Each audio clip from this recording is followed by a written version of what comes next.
All right, I thought we'd just cover a few small things. I don't want to make this too long, but I'll point out some stuff that was interesting to me.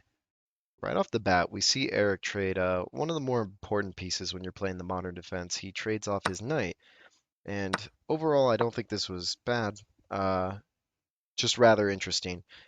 I think something that comes from it is this bishop has a hard time getting out now.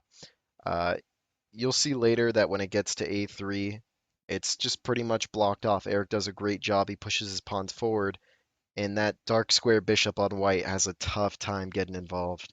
It doesn't really come into play until the later game. Yeah, as you can see, Eric's pretty much played on the queen side here. He's focusing on shutting this dark square bishop out, and it has nothing really going for it. Meanwhile, his dark square bishop still has a lot of potential. It's in a great position, and his king is looking very safe. Hans has yet to castle, and we're on move 12. Here he brings his knight out, peace activity, gets attacked by the pawn, but he uses that to attack queen. And from here, plays on the center a little bit. And as soon as he gets the chance, he attacks that queen, brings the rook in, rook covers bishop, and now he uses a nice maneuver to come and try attack this bishop on the left side. And it puts Hans in a weird spot. He has to trade off bishops, and now the knight gets involved. That bishop's double attacked, and the queen is currently under fire.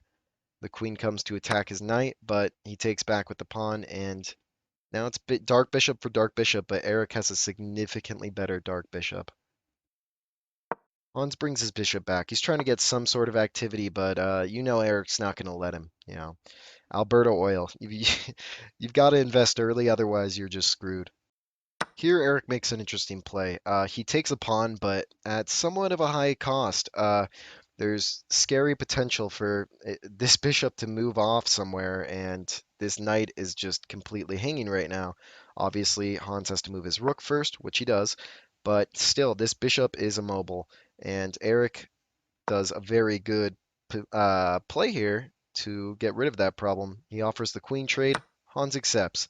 Now there's no more problem of this bishop being stuck to the knight. Now Hans starts pushing his pawn. And any other mortal man would be worried of this, but Eric has no fear, and we'll see why. Here he trades off his rook just to get one pair off the board. He's really looking for this end game. And as that pawn pushes forward, you think now maybe Eric starts to panic.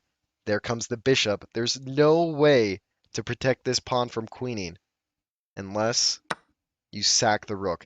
And any other player, I feel like they would have to think twice about doing this, right? A rook for a pawn, but hey, you've got a bishop, a knight, and two pawns going into a bishop versus rook endgame. I'd say it's just about even for black. Now Eric does a nice little attack. He's threatening a double attack here on the f2 pawn. And Hans is moving out of that check. He wants no business. He wants no part of that. And Eric's going to start doing the Yasser push 'em baby. He's got three pawns on the left side. He better start using them. Open up that queen side and attack that minority. Hans uses this chance to sweep up that last pawn. Now it's +1 for Hans. But Eric's still pushing. Eric's still pushing. He has no fear. Boom. That's an easy bishop trade for Eric. He doesn't take this pawn. Do you know why? Because this pawn is the target, and protecting these pawns on their approach is the priority. He's got better shit to do than take this e3 pawn. It's not doing anything. It's useless. And you could see, just in that one move, the scales tip in Eric's favor. I mean, I don't know if he's a prophet and he saw this well in advance, but uh, you got to give him the benefit of the doubt. I mean, he is an amazing player, a GM for a reason, and this end game is just proof of it. Now, this is a bit of an interesting swing. He's at 4.9 right now. That means it's basically done. It's a done deal. But with this double pawn push of f5, it goes almost to dead even. In fact, in Han's favor. Now, I'm not sure what Eric's thinking in terms of what the strategy is behind it. I can't even begin to guess. But, you know, sometimes you make a little bit of an over push. You can't push all of the pawns. I know Yasser says push them, baby, but sometimes you got to hold them too. Here, he continues the march. and he is getting some dangerous looking pawns. And now they're pretty much connected. I mean, obviously Hans can attack the c4 one, but look at that swing. Look at that swing. You push your king back, boom, 5.4 for Eric. And this is I'm not even sure what to make of this. He put his king on f2, which gives this tactic of checking on d1 to attack the rook. One bad move can cost a game, and it's just unfortunate that Hans had to be on the receiving end of this.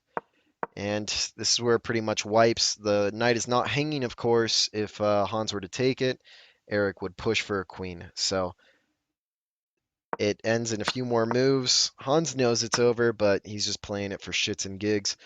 Yeah, beautiful game by Eric. Props to you, my guy. I'm so proud to see you win your first game.